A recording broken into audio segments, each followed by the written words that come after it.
Hey, welcome back to my channel. Thank you so much for taking the time to tune in to me. It really means a lot. Thank you for all of the new subscribers and the new engagement.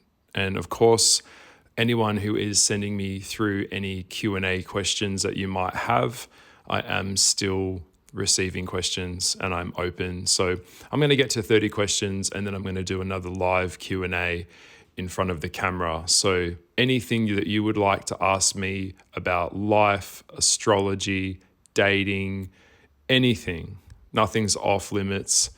You probably noticed from the way that I talk, the way that I present myself, I'm full on and and I don't hold back. I like it real and I like it raw.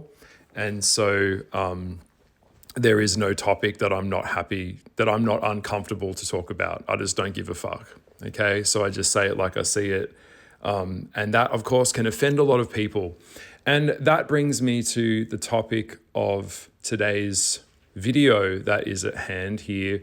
I am talking about something that I've mentioned before in previous podcasts and videos that people have been messaging me and asking me, hey, what do you mean by that? Like, could you elaborate on that? Could you expand on that?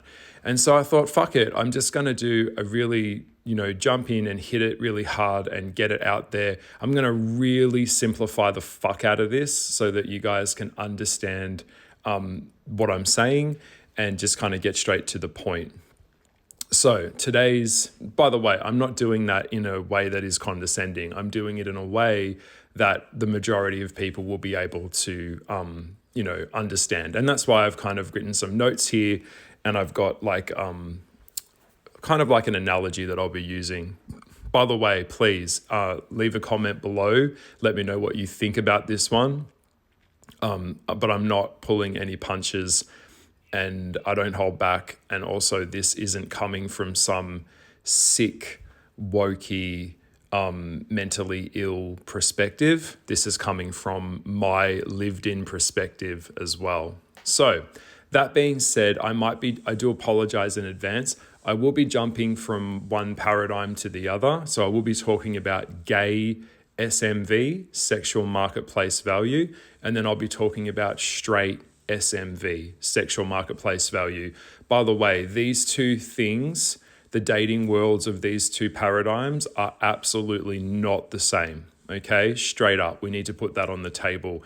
If you go to a psychologist or a psychiatrist or anyone in the self-help field that cannot recognize that these two worlds are very different, you need to get away from them, okay? Because by default, they will not be able to help you if they can't even see the ponds that these are, or the oceans that these are both not the same. Okay, so sexual marketplace value. What is it? What does this mean? Now, this is the thing that I want everyone to understand is your perceived value out there in the world is your currency. Okay, that is the world that we are in now. All right. I know that sounds straight off the bat, that could be quite hard to hear, but that is really what it is. Sexual marketplace value is something that we have that we potentially perceive to others as value to get them interested in us in whatever context that is. It could be friendship. It could be you want to fuck someone. It could be that you want to wed someone. You want to marry someone. You want to boyfriend someone. You want this girl to be your girlfriend. Whatever it is, whatever the context is, sexual marketplace value does go up and down. And it is determined by the context that it is presented in.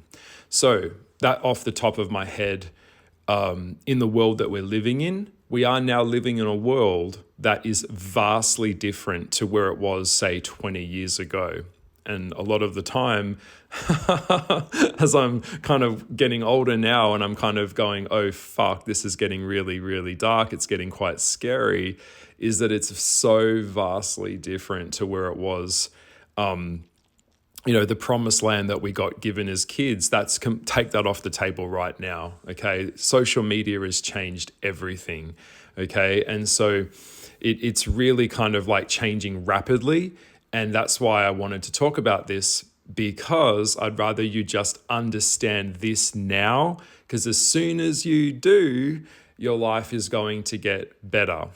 Now, I will be doing another video at some stage called The Game, where I talk about literally the game. Life is a game. We're all playing on this kind of table. For the ones that can't understand that, they won't ever move on the table. They don't understand. Also, I'll reference game to having game, as in not just relying on how good looking you are or how tall you are or how pretty you are or how big your dick is, which is what a lot of people do when it comes down to unearned value and advantages. I'm talking about game, as in like, you may not be 6 foot tall, you might be kind of 5'4", whatever, and you are not very attractive, but you know how to make someone feel good. You know how to play the game. Okay, so game in some cases can override SMV, sexual marketplace value. So in other words, what we have here is, in general, now referring to straight world, as men get older, their sexual marketplace value increases. It goes up, okay? And the reason it goes up is because they have had time to mature.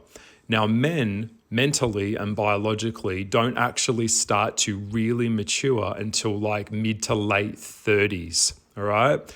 Women actually mature way sooner than men mentally. And if you're a girl and you're listening and you're in your 20s and you can't get these men interested and you don't know why that's because their brain isn't even fucking ready yet, okay? They're not ready for commitment because they can't give you something that they don't have.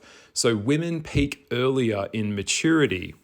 And that is also tied into biology, okay? A lot of the stuff that we do as humans isn't just playing with an archetype of a male who is a provider and a protector and a hunter, and the female that is more receptive, more emotional, more caregiver type. You know, this is not just an archetype, but it's also hardwired into our biology. That's why I have mentioned before, now referring to straight or gay relationship dynamics, that open relationships are very, very dangerous, because in order to have safety in a relationship, you need to be able to bring safety into the relationship. And we are, as humans, hypergamous in nature, which means that we're looking for the BBD, the bigger, better deal. Okay, so I will talk about that at some point a bit further. But basically, summarizing really quickly, in nature, we are animals too, of course. The young female that needs to produce, wants to create babies, wants to have babies. It's time for her biology to have a baby. A lot of women are hardwired to do that. They want the best option. They don't want the old, fat, sick one that looks like they're dying on their way out. They want the stud. They want the hot one, the dangerous one, the big one, the one who can provide, the protector. It just goes into our biology. It's the same with animals. It's the same with humans. We are hardwired that way. Okay, so just putting that on the table. I know I'm probably triggering people, but right now this is real talk. Okay, and it is what it is. So the potential of our sexual marketplace value and how it's projected is really the access that we have to when it comes to sexual partners.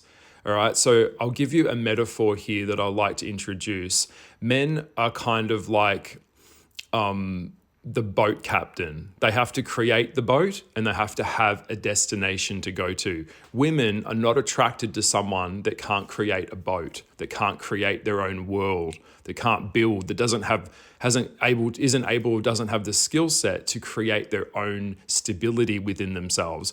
Super big turn off. Women won't go for the man that's living with his parents because he's not showing that he's able to demonstrate that he's able to build his own boat.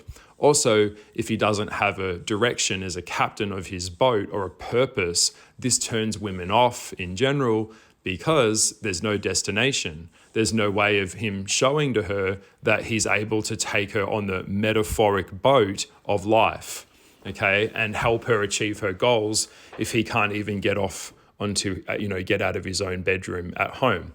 So incels and very simple simps, they come under this type of banner. They're not able to take accountability for themselves. They're not going to be making their beds in the morning. You can't like say, I'm saying it right now and I'm being really honest. If you can't even manage your own environment, if you can't even take care of your own health, if you can't, exercise, eat right, look after yourself, and even brush your teeth and be organized and tidy, this is super low SMV, okay? Goes without saying. And of course, into some capacity, the reverse of that would be, of course, on the other end of the spectrum would be that a man isn't really interested in, taking his boat down to the harbor so he can go off onto his, journey of life when he's looking for a person or a woman to get on his boat, and she has been on tons and tons and tons of other boats, if you get what I'm saying, as her body count will make him feel like she can't be trusted in terms of building a stable, healthy, long-term relationship, because the best prediction of future behavior is, of course, past behavior. And I have mentioned before, as a person who studies, all of this type of heavy spiritual stuff, and in the context of psychology, the best prediction of future behavior is, of course, always past behavior, because I don't think people understand. I don't think people understand. People don't change. They only grow or they don't grow. All right. And that's a choice. All right. All right. So I hope that made sense. So the man has tasks. He's got to, be able to be a problem solver. He's got to be able to bring something with him. So there's no free lunch for men. Okay. I hope that makes sense. And I'm trying to word this as simply as I can. All right. So this is really what it is. As women age, their sexual marketplace value decreases, and it decreases drastically. All right. It starts to go down the proverbial, route because, and I'm not saying that all women are passengers, and I am quite attracted to very powerful women. I like women that are assertive, but I don't like women that want to become men, and I don't like men that behave like women. It's just kind of not my thing. It's a turn off.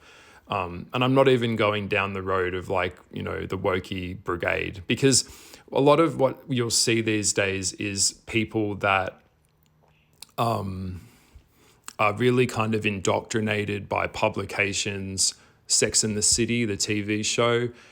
They've been told that they can have it all. They've been told that they can still behave like a 20-year-old when they're in their late 30s and 40s. Well, I'm sorry to tell you, but that's just not realistic. And that show, Sex and the City, was really big, it was a huge show. And I do think it was liberating for women to watch. A lot of women watched it, of course, but it's not realistic. I'm 39 this year. I don't have the energy that I had in my 20s. and of course, obviously goes without saying, we get older and we age. So to cut that really simply is attractiveness is bartering system in terms of the marketplace that we go to. And this is based on 5 main things.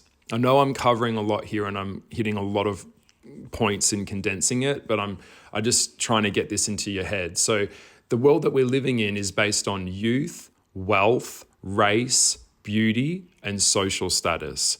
And these 5 things are all connected to the socioeconomic part of the country the person or persons are born into, and also, of course, tongue-tied, ethnicity also plays a part in that as well. Okay, that's just what it is. Just what it is. All right. So as we age, we begin to hit a wall.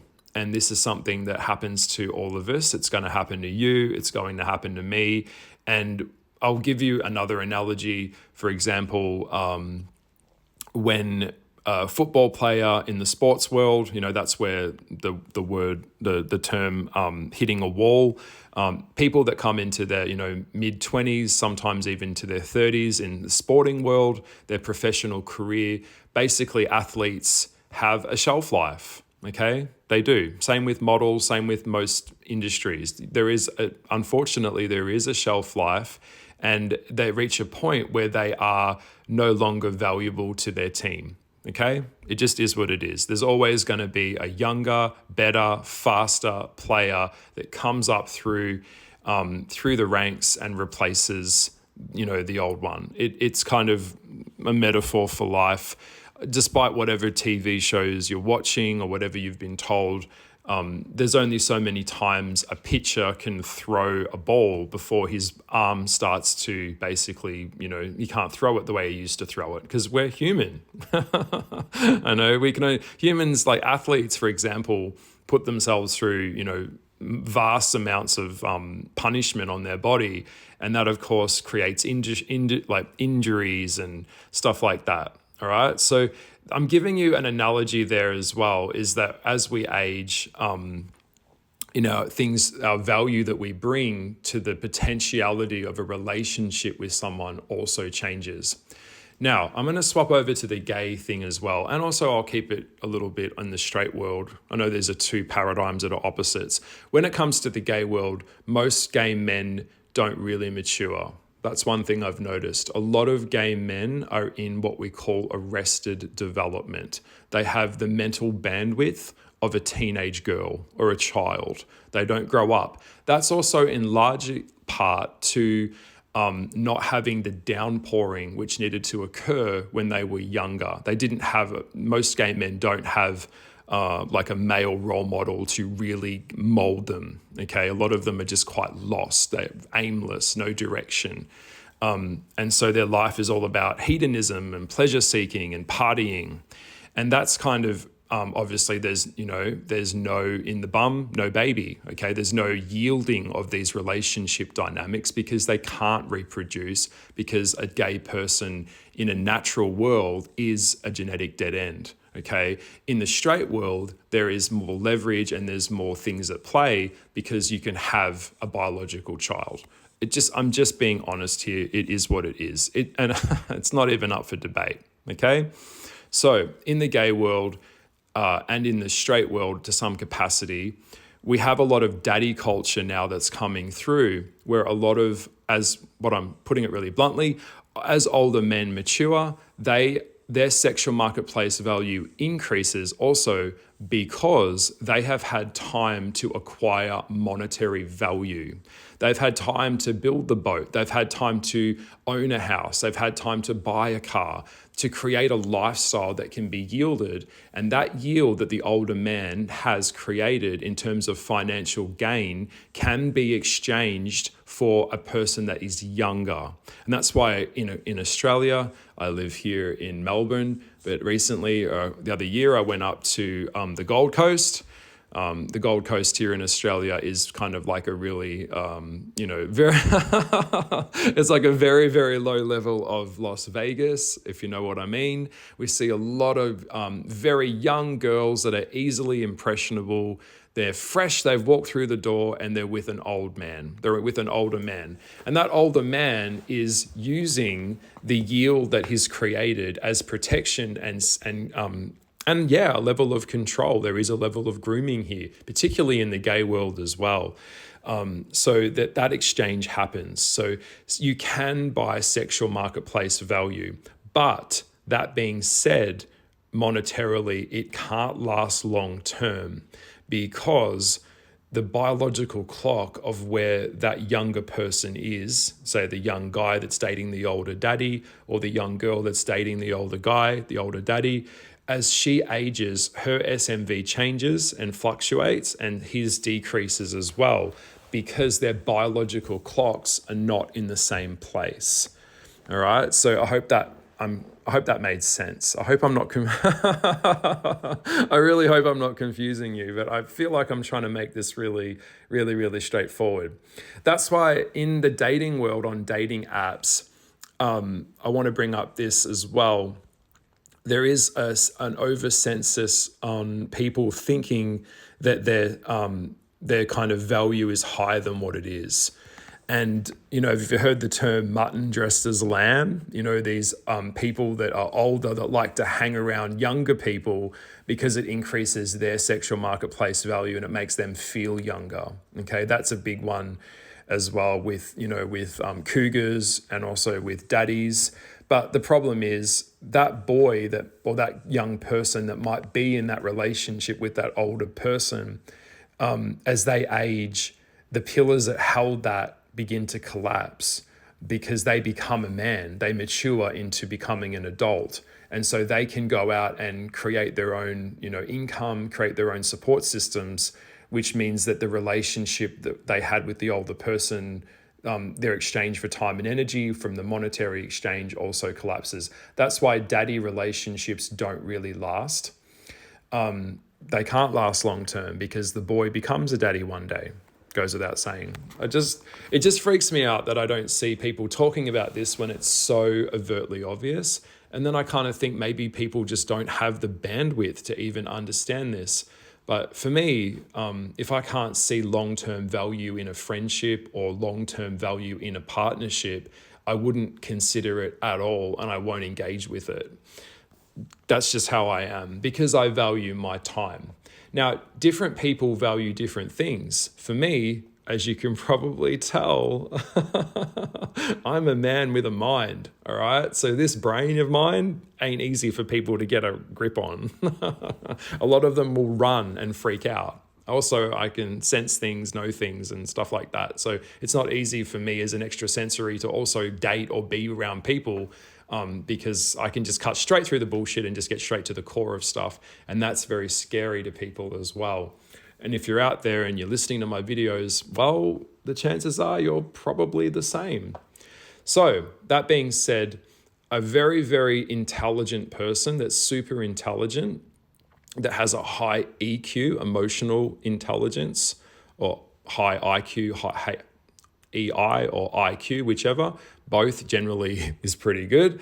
If they don't have someone that can receive that level and can match that level, what will happen is they will not be matched. And so one can't give something the other doesn't have. All right. So what I'm saying is if you put a really, really smart person with a really, really dumb person, the dumb person will get their needs met, but the person who is super smart will not get their needs met. They will not be stimulated. They will not be challenged because the relationship is not based in equality. Okay. I hope that makes sense. That's why we date up. Back to the hypergamy thing. Also back to me and my life. If you don't have something that I don't already have, I'm not going to go for someone that already has something that I have. Okay, you have to be greater, or it also comes, and in the occult sense, I'm kind of putting on my occult hat here as well. What you're asking for, what you bring to the table, you have to be equal or greater value than what you are asking for. If you have an exaggerated or over infatuated sense of self in terms of your value, it will not last long term out in the outside world, outside of that, because the two of them are directly correlating together. Okay, I hope that makes sense. But yeah, this is me explaining sexual marketplace value. I hope that you're understanding it and I'm really kind of hitting the point. It's biology, it's programmed into who we are. Someone asked me the other day, what's the highest thing a human can get? Okay, the highest thing a human can get in value is not finance and making tons of money and being a millionaire. The highest thing a human can accomplish on this planet in terms of power is fame and social. So social status is higher than financial status because financial status comes automatically with social status. I hope that made sense. Yeah, so basically what I'm saying is you don't see a lot of rich people dating really, really dirt poor people. Okay, you're not really going to see that unless there's some kind of exchange. Back to the SMV thing, the power play and the finance, it's not going to happen. All right, so that's why a lot of people, and a lot of rich people aren't going to let their kids be dirt poor because they're going to teach them strategies and learnt behaviors to accumulate wealth. It kind of just goes without saying. So yeah, if you want and that's where it comes back to that law of attraction is whatever it is that you're wanting, you have to vibrate and become the frequency of that of which you are seeking. Otherwise, it's not gonna work. Okay. Now, okay, back to the Instagram thing and the social media thing. What you'll have here is, say, for example, a younger woman that is really beautiful. She's gorgeous. She's very attractive. She's got very nice pictures on her Instagram. Men are, DMing her. They can see she's single. They're trying to court her. They're trying to get her to come on their boat. A lot of them are only a symbol of power and desirability. Okay, so I want you to get this one as well. I know this is a lot of food for thought, but a lot of the time, if you're a girl out there, leave a comment below. A lot of these men are not wanting, they're DMing you and messaging you and reaching out to you because they're wanting to fuck you, basically. They're not wanting to date you, all right? They don't want a relationship with you. They want the power status of fucking you. That way they can tell their friends, and that way they can feel more confident about themselves because they were able to pull in a fish and get a fuck and basically use you for sex to make themselves feel better, because your sexual marketplace value is higher than other women's, which means your desirability is higher. So if they achieve that they were able to have sex with you, then they will, most likely probably ghost you or discard you and go on to the next catch.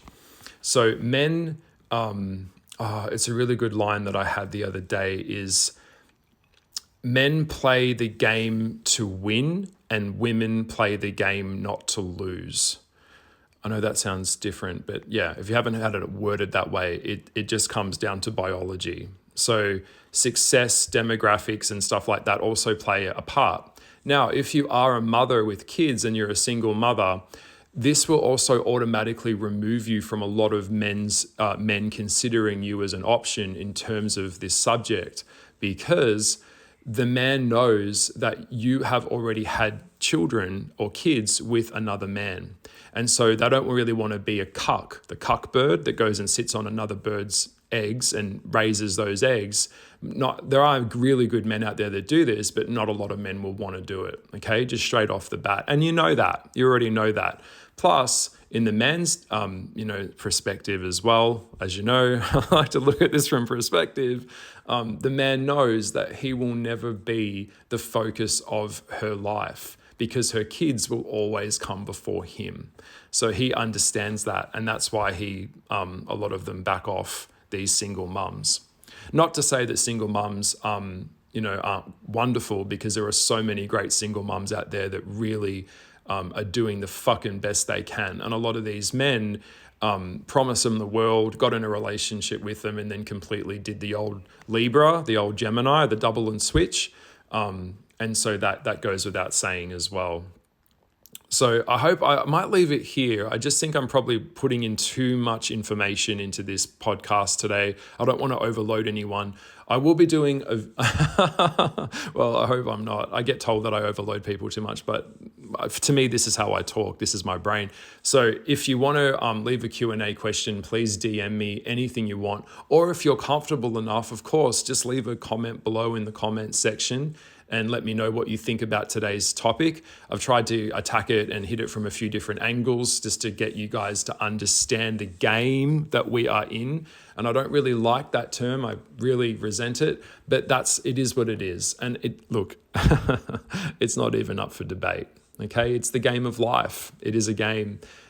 So I will be talking about that further though in another podcast. But today, looking at psychology hacks and understanding how this all works. We're all coming down to the club. We're coming down to the harbor with our boats. We've got people that have boats, people that want to get on boats. And of course, this is all metaphorical. So yeah, you take your conclusions where you are. Yes, you're attractive. How you look after yourself is also key to your SMV. And it's about working with what we have. Like I said before, some men are not very attractive and they know that, but they might have a really little dick. But the truth of it is, if they have game, they can match, you can make up for SMV of lack. So if you take care of yourself, you don't drink, you don't smoke, you don't do drugs, you get rest, you're not stressed out of your brain, you're not workaholic. If you're spiritually and emotionally stable and connected to yourself, your SMV will, to some capacity, have more of a long-term thing. It is what it is. And of course, back to biology for women, it's very dangerous for women in their 30s and 40s to be having babies. We can have a lot of complications these days. Now, one more thing before I go and I get out of here today. When people say you can have it all, that is not true. You can't have a career that's super, super successful on your own and then have, a super, super successful family life, because one has to suffer for the other to advance. It's the real paradigm, or the paradox, that a lot of married couples will find, just putting on my straight hat, is that there's only one of me to go around, all right? So there's only one of you to go around. You can't be at two places at one time. So where you direct your focus and attention and energy is where where you water the grass is where it grows the best. That's why a lot of celebrities and rich people, they have, nannies or childcare, or they have someone else kind of doing the back of house stuff while they're out, doing their thing. And that also comes down to money as well. So I will leave it here. It's most likely that I've probably hit a lot of nerves here in this podcast, but it is what it is. It's obvious as fuck. It's complex, but I've tried to just simplify the shit out of it. If you've never had anyone word it to you like this is how life works. It is sexual marketplace value, youth, wealth, race, beauty, social status. They all play a part in your life and the quality of your life. Whether you like it or not, it isn't even up for debate. All right, so lots of love, and I will see you in the next podcast. This was me chatting away. Have a great day. Enjoy the rest of your week as well. Okay, bye.